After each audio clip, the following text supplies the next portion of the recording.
Attorney Jonathan Elson, reminding you that if you've been injured in an auto accident, it's important to have somebody on your side. When you need a lawyer, then you need Nelson.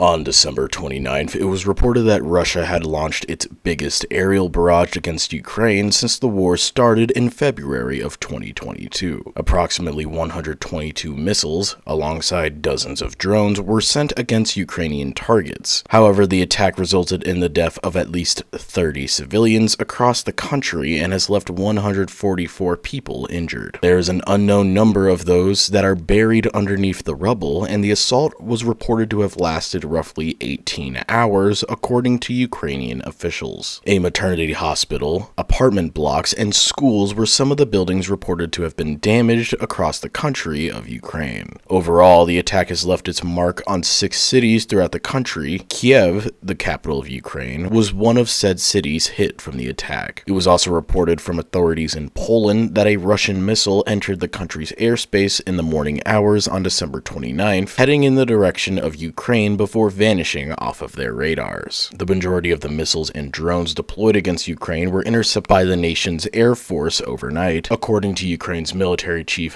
Valery Zaluzhny. According to analysts from the West, Russia had limited its cruise missile strikes for months in order to build up a stockpile to be used in the winter in an effort to break the spirit of Ukraine. Officials with Ukraine have urged its Western allies to provide them with more air defenses. However, the appeals come during a time of war fatigue that has been faced across the world from both the war between Israel and Hamas and the war between Ukraine and Russia. However, British Prime Minister Rishi Sunak believes this latest attack from Russia should stir the world towards further action in support of Ukraine. He went on to X, formerly known as Twitter, to state that these widespread attacks on Ukraine's cities show Putin will stop at nothing to achieve his aim of eradicating freedom and democracy. We must continue to stand with Ukraine for as long as it takes. Ukraine's Foreign Minister Dmytro Kuleba chimed in as well, stating that, "Today, millions of Ukrainians awoke to the loud sound of explosions. I wish those sounds of explosions in Ukraine could be heard all around the world, in all major capitals, headquarters, and parliaments which are currently debating further support for Ukraine."